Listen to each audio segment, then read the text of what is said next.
everyone, you're watching Mirror TV. Welcome to Miami Sports Recap of the Week, Episode 5. And we have an interesting Miami week. A very, very interesting one. Because we had some great games, but we also had pretty trippy ones. And we also had great comebacks, and we also had some miracle happens. And as a result of that, it was a very, very tough decision. And it's still a tough decision. As I'm making this video right this very second, I still have not made up my mind on who is the Miami Sports Team of the Week. But I do know who is the loser of the week. And that is no question of all. You know, it's a side note of with the main teams. But the loser of the week is going to have to be Inter Miami 2, also known as Inter Fort Lauderdale CF. So, yeah. So, without further ado, let's get on with the video, and we're going to waste no further time with Inter Fort Lauderdale CF, and that is that Inter Miami 2, well, it's the same name, who gives a crap, actually jumped a 1-0 lead very quickly, rather, by Edison Azcona in the 5th minute. A very, very quick lead.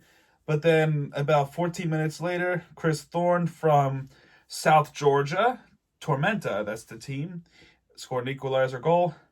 And then all the way until the 62nd minute is when South Georgia Tormenta pretty much scored a thrilling kick to the back of the net, that was the end of that game. But it wasn't until the ejection card brought out by Jordan Scott was sent off on the 94th minute in the stoppage time. Bring out the ejection card, in which I said to my friend that there was no ejection card or anything, but I was too focused on the Heat game at that time, so I didn't see the ejection card. I didn't even know what happened. So all I can tell you is there was an ejection card, and that was still not enough for Inter Fort Lauderdale to equalize in the stoppage time. It was very close from the free kick, very close, but just couldn't get it done. That is why they are the loser of the week. Next up is the Dolphins today, which is why they're not the loser of the week, because what they did was astonishing.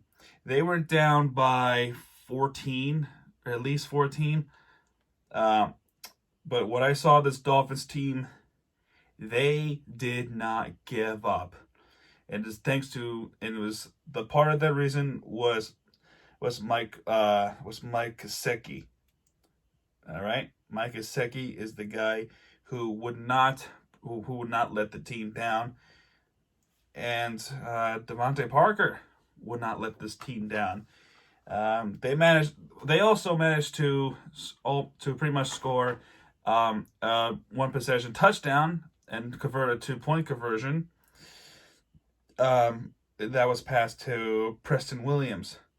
But ultimately the onside kick went Buffalo's way, and Buffalo won the game 31-28. This Dolphins team did not give up, so they are not a loser of the week. So yeah, so no way that could be the case. But Buffalo Bills move on 2-0, while Miami Dolphins remain 0-2. They gotta get something going because they have a short rest for Thursday against some in-state rivals all the way up north, which takes about at least 4 hours to get from Miami to Jacksonville. So they have to go up north to Jacksonville, in which Jacksonville looks really good. So Dolphins have to look better than how Jacksonville plays, because this Jaguars team, they will put you down if you're not careful with them. So, although it's not a far travel, so maybe they could do it. So, I am not so sure. I'm not so sure about it. So next up, we're going to talk about Miami FC. Miami FC pretty much have a scolded pretty much kind of thing.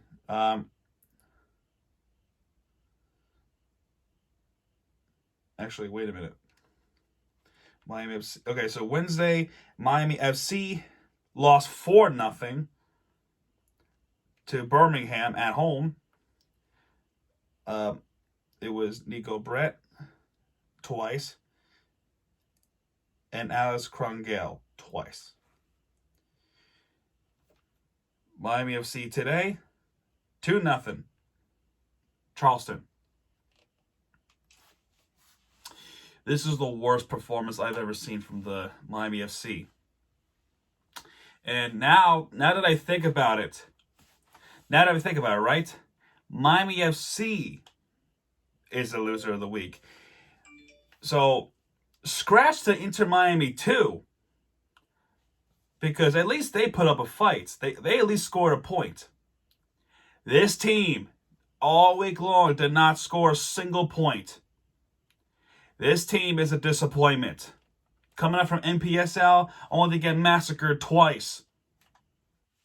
So, I changed my vote. So I'm changing my vote as of this video. Inter Miami 2, not loser of the week. Miami FC is a loser of the week. So, we're changing it all up. Miami FC basically haven't scored at all this week. They were outscored 6 points. Inter Miami 2, they lost 2-1. Miami Dolphins lost 31-28. That was a quick recap. But anyway, next up, after we got that conclusion out, is Miami. Into Miami CF, the original, who had himself a great day yesterday, as they went on the road to Atlanta, Georgia, finally getting their first road win. They did it. And want to know who was the guy who done so? Who ultimately come in clutch was Breck Shea. Was an assist by Rodolfo Pizarro. He pretty much came in clutch with that goal, and Breck Shea has that Cinderella going. But the guy who did so was Juan Aguadallo, who did not take long because it happened in the 2nd minute of the game. 3 minutes later, an equalizer happened from Atlanta was John Gallagher. He's a great player, John Gallagher. So if you leave him open, you're gonna get rocked. So do not leave John Gallagher open like that because he'll school you. And that's what happened at the 5th minute. But Breck Shea once again came in clutch, make it 2-1. And pretty much there was a lot of chances from there and there. There were free kicks happening, and the second half was pretty much a defensive struggle. Inter Miami had possession. Atlanta had more of a possession. A couple of yellow cards, no ejection cards. Atlanta had more possession of the game with 57%. Inter Miami with 43%. So it pretty much tells you how hard they fought to win this game. Not only to win this game, but to win it on the road against Atlanta. Now we have something to brag about for now until next season, because anything can happen from now until next season. With Joseph, with him. So when he comes back, I forgot his last name. It was Joseph Martinez or something like that. But when he comes back, it's going to be the Atlanta team from 2018, I bet you, right now. Right now, he's not part of the Atlanta club because of injury and because of COVID. I guess he most likely he opted out, but most likely, I said it twice, it's most likely because he's still hurt from the injury and he'll be back 2021. So, as of right now, we have something to brag about. Because we came in Atlanta before, we couldn't score a point, which leads in 0-0 draw. They came to Fort Lauderdale to play into Miami, and we beat them 2-1. Then we go back to Atlanta to beat them 2-1 on the road. So we have something to brag about. And something we have to brag about right now is that when most teams got beat by Atlanta, they did not beat us yet. So our brag right is this. Yeah, well, they never beaten us. Atlanta has never beaten us before. For now, that's something you can brag about.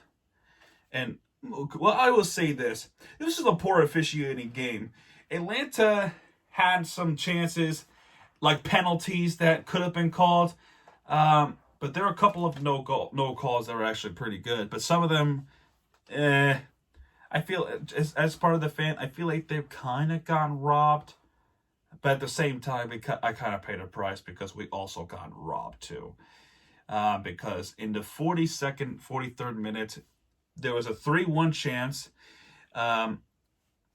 There was actually a goal that happened at the 43rd minute, and that was Victor Oila, right, who scored and put it back in the net, but the goal was disallowed because of an offside call. So the final score could have been 3-1, could have been different, but it's still 2-1, and we still walked away from it. We still walked away from the game, and we're still victorious. Now coming up next, Wednesday, September 23rd, they play against the team that I actually super ground hopped at. We go, and this team plays in Newark/Harrison, New Jersey. And yes, the New York Red Bulls. The first game I went to, they played against the San Jose Earthquakes. They beat them 4-1. That was 2019.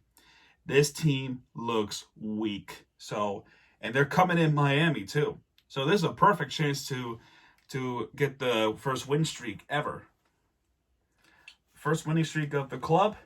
And if they pull these games off, they can actually make the playoffs somehow. But if they have to go through the Red Bulls, they also got to get through Philadelphia, which is next Sunday, September 27th at 7:30. That's the game to watch out for too. And we're playing in Philadelphia. So that's an important game too. Anyway, next game. College football. Miami Hurricanes versus Louisville Cardinals. This game was advertised all over NCAA. And for good reason too. This is a rivalry game. Both clubs are in there. Both clubs are in ACC. Both of them are 1-0. Who is going to be the supreme ACC team? That honor is Miami Hurricanes. They beat them 47-34. Roughly, it was a pretty good game. So Louisville came on top first, and there was just a field goal. But then Will Mulroy, which is a tight end, answered right back with a very quick goal, the very quick possession of the ball. And then afterwards there was a running back play in which that was already 14-3 in the first quarter. And James Turner with another field goal, which is the Louisville Cardinal. And a couple of field goals. That second quarter was all field goals. But third quarter has the most action of the game, which is touchdown Louisville from Avion Hawkins, which is a rush. Cameron Harris, a 75-yard touchdown run. So they answered right back after Louisville scored their touchdown, which makes it 27-13. Then 6 minutes later in the game, Louisville came back with 27-20. And immediately after, Miami Hurricanes with a 75-yard touchdown pass. Talk about quick answer twice. You can't stop the Hurricanes. Then at the end of the third, there was a field goal, which makes it 37-20. Another field goal in the fourth quarter. Then Louisville scored a touchdown. And I'm pretty sure you can guess what happened after. Brevin Jordan with a quick answer as well. It wasn't as quick as like a couple of seconds. It was a couple of minutes at least. But 3 minutes later, Louisville scored a touchdown that would not walk away. But ultimately, it was too late. Miami Hurricanes came out on top. They have shut them down. Because when Louisville comes and score, Miami will just score right back. Because we are that good. This team's for real. This team has not looked good in the last couple of seasons. But as we see against a team like Louisville, this team looks really, really good. They might be a threat to college football. They might be a big threat. That's a team you got to watch out for, especially to the Seminoles, who they play Hurricanes next Saturday, this Saturday, at 7:30 Eastern Time, 4:30 Pacific.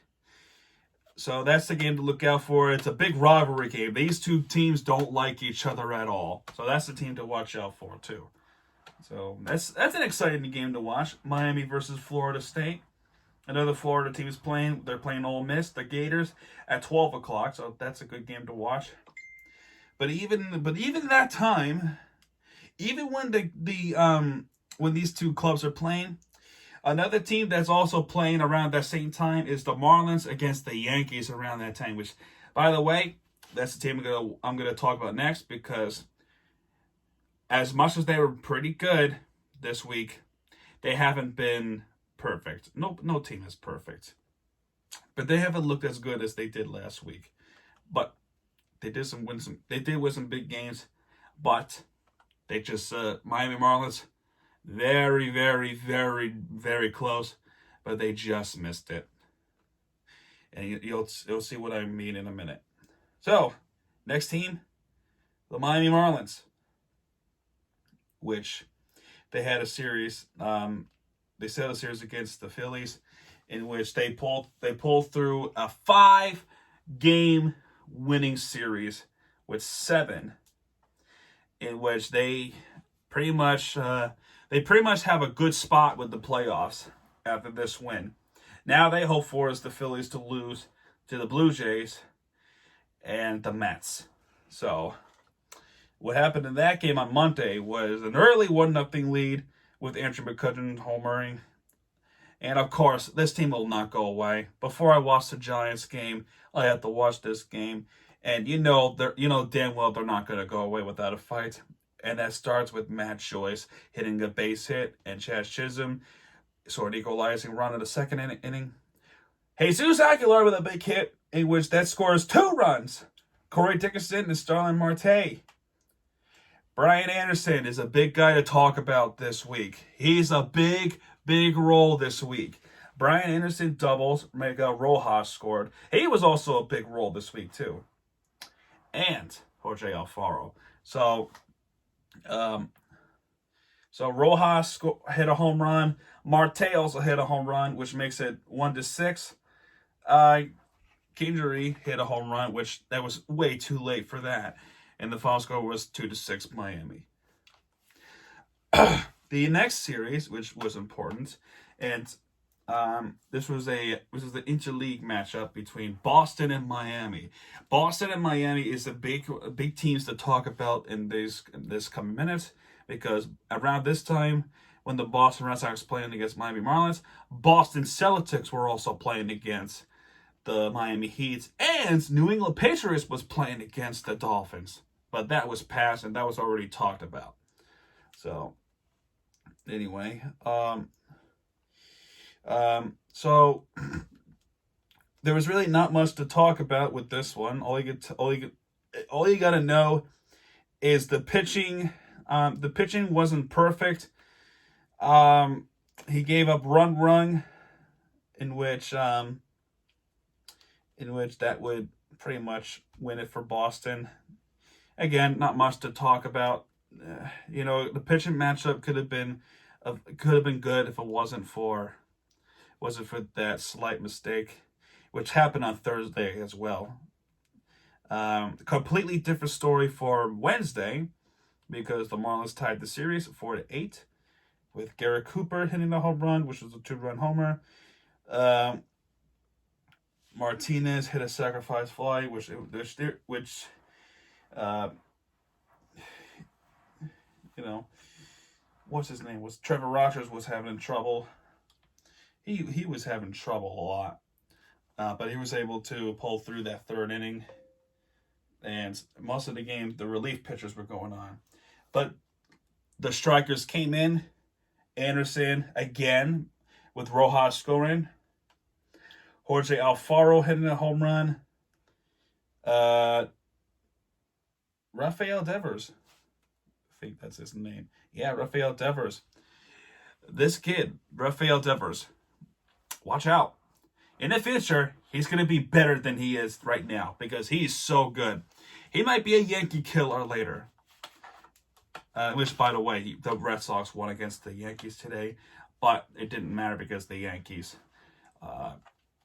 clinched a playoff berth. And maybe that's something I'll talk about when I come back with the Mirror TV show episode 2, in which, yes, I know I did not upload Mirror TV show episode 2 yet, because I do have other projects like the Groundhog series and my gaming channel and Sudden Pranksters. I haven't uploaded in a while. But moving on. Jorge Alfaro hit another home run. That he hit 2 home runs in that game. And Martinez hit a home run as well to answer, which becomes 4-8. And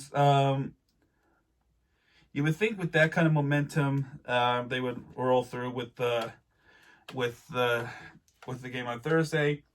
That did not happen, and the fault was Jose Urena, in which it was a bases loaded in the 6th inning, and Kevin Poecki, a former Met, hit a big single to left, in which two guys, Xander Bogaerts and Rafael Devers, managed to score there, and he came right out, and Rafael Devers hit pretty much a game-sealing home run with 3 runs. Jorge Alfaro comes in as a pinch hitter for Chris Wallach. Actually, Chris Wallach was still in the game. He was pinching for somebody else. I forgot who it was. But he comes in and hits a base hit to left, and that scores Garrett Cooper, Miguel Rojas. By the way, the other game, right, with Wednesday night, Jorge Alfaro actually got hurt. But he wasn't hurt where he had to sit out for some time. But as a precautionary, they took him out of the game, and Chris Wallach came in. And thankfully, though, he doesn't have any concussions, so that's good for him. Starling Marte hit a ground to third, in which Jorge Alfaro was able to score, but that was not enough to beat the Red Sox, and the Red Sox win the series. So they have to keep that momentum. They have to collect their thoughts on it for Friday, in which they did. But game 1, they lost 5-0, and it all starts with Garcia and Gomes too. With this doubleheader game, Washington just pretty much was all over Sixto Sanchez. Sanchez had no chance at all. So that was a bad game for him. Second game, much better. So you talk about like a 2-0. You talk about coming from behind, right?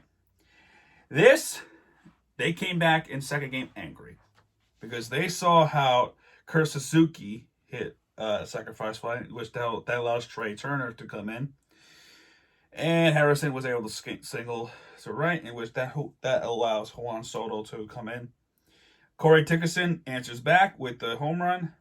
Brian Anderson, this is the guy to talk about right now. Brian Anderson, first home run of the game was at the 2nd inning. That scores an equalizer 2-2. Aguilar, there was a bases loaded in the third inning, and the guy walked him, in which Aguilar was able to be walked. That allowed Starling Marte to go to third. So that was a bad pitch in there. And then Rojas was able to reach there to Actually, I think it was caught out, but no, no, he was safe. It was a fielder's choice in which it allowed Starling Marte to score.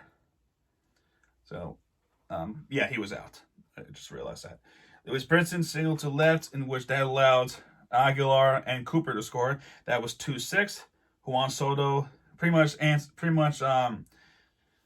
just say F you. I'm not gonna go away. But Brian Anderson said fuck you too. He hit a home run, which it was a 3-run home run. That's his second of the game. Corey Dickerson hits the seat right. That'll be 3-10. Brian Anderson, the 6th inning, again with his 3rd home run of the game. 3 home runs for Brian Anderson. He will kill you if you make him mad, because that was his 3rd one. And Chris Wallach pretty much sealed the game, which makes it 14-3. And that was on Friday. Now Saturday, pretty much the same thing. Pablo Lopez with a great pitching night. Miguel Rojas, the first pitch of the game, home run, real quick, easy. Garrett Cooper, 2-run home run. And you want to know who else was there too? Miguel Rojas. He was there. So he's having a day too.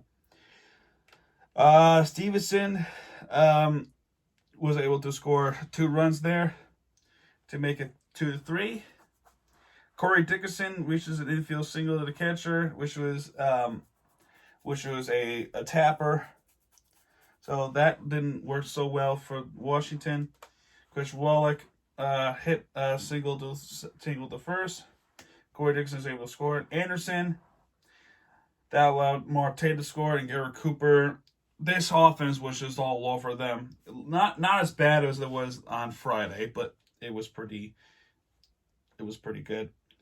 Trey Turner hit a second base fly, which it didn't matter. That was final score 3-7. Now today, this was a lackluster day. We needed Phillies to lose, but at the time we were winning the games. They were also winning the game, so we need them to lose badly because we were getting scolded. Game 1, we just barely pulled off a win against the Nationals, in which it took 1 pitch and bases loaded to save the game for Brandon Kissler. That was his 10th. And Corey Dickerson hits a reach on base on error. There was an error to the play. So Matt Joyce was able to get to first by a throw error, in which that allowed Corey Dickerson to score. Trey Turner hit a base hit, in which you would think that would be a loss, and that was it for us. But Miami Marlins were able to get the pitcher going, and the pitcher was none other than Max Scherzer, arguably the best pitcher in the league so far. Arguably. You know, there are other pitchers like Justin Verlander, Bob Gardner, Clayton Kershaw, Garrett Cole, and even Max Scherzer was part of the conversation.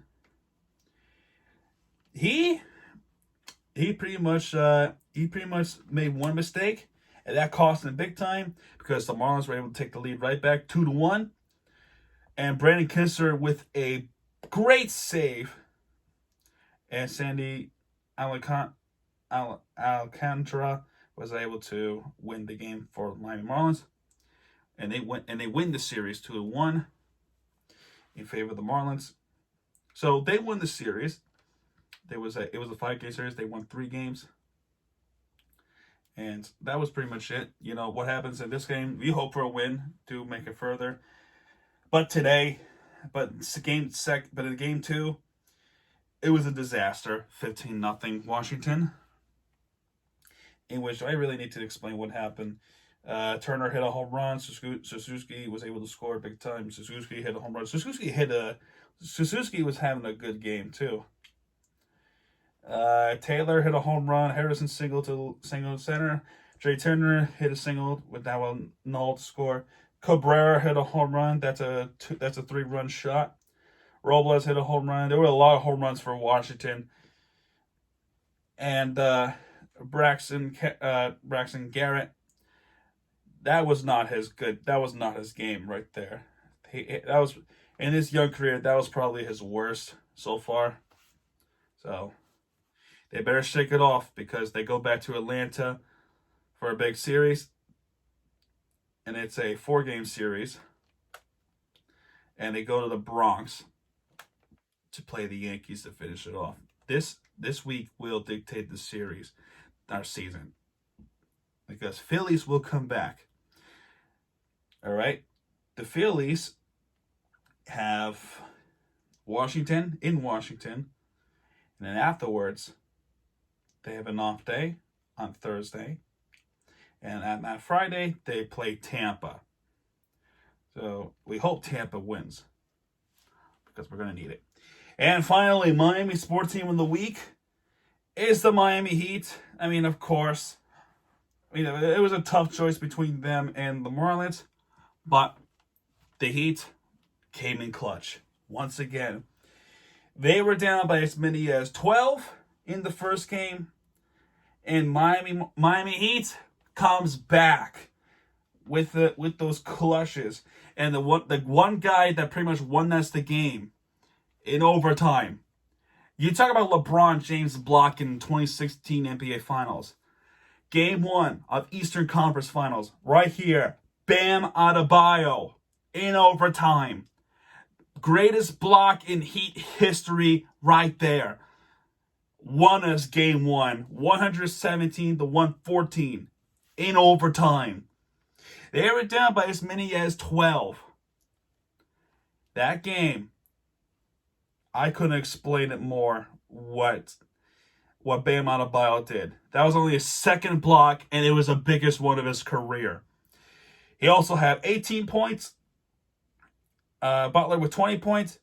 Crowder with 22 points.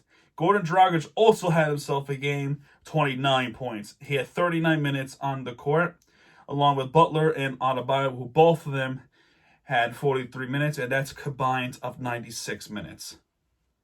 Or 86 minutes. With that in mind, with my terrible math, we go to game 2. And by the way, they're playing against the Boston Celtics. I already said that. This game, they were down as many as 17. And they came back with Butler coming in clutch again with the N1s.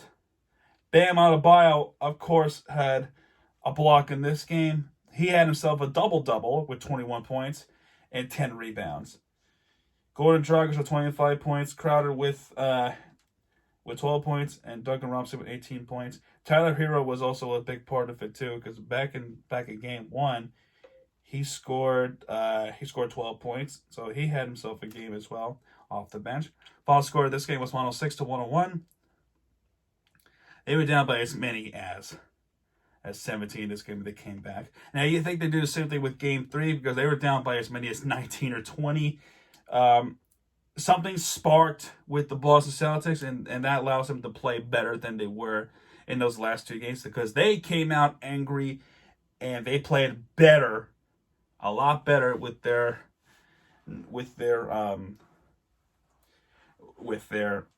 momentum. And the big guy that helped a lot was Jaylen Brown, Jason Tatum. They both have 25 and 26. Kemba Walker with 21. And Marcus Smart with 20 points. As far as the Heat, though, Bam Adebayo had 27 points, so he was really good. Kyle Olynyk was a former Celtic. I just noticed that. He only scored 3 points, so he didn't do much there. Tyler Hero scored 22 off the bench. So right there with these threes, with Derrick Jones Jr., Kelly Olynyk, and Tyler Hero, that combines 28 points off the bench. And the guy who really stepped off the plate like that was Tyler Hero, of course. But the starters, Jimmy Butler with 27. Bam Adebayo with another double-double, 27 points and 16 rebounds. That's a big game with the rebounds. Dragic, 11 points. Duncan Robinson with the clutch 3 at the corner, and Crowder with 10 points. And they really got to step up on Game 4, because Game 4 would be very important, because they're going to need it to make it to Eastern Conference Finals. So before we end this video, an update real quick. Stanley Cup is currently in progress. Dallas Stars versus Tampa Bay Lightning. About Saturday or Sunday, most likely Saturday.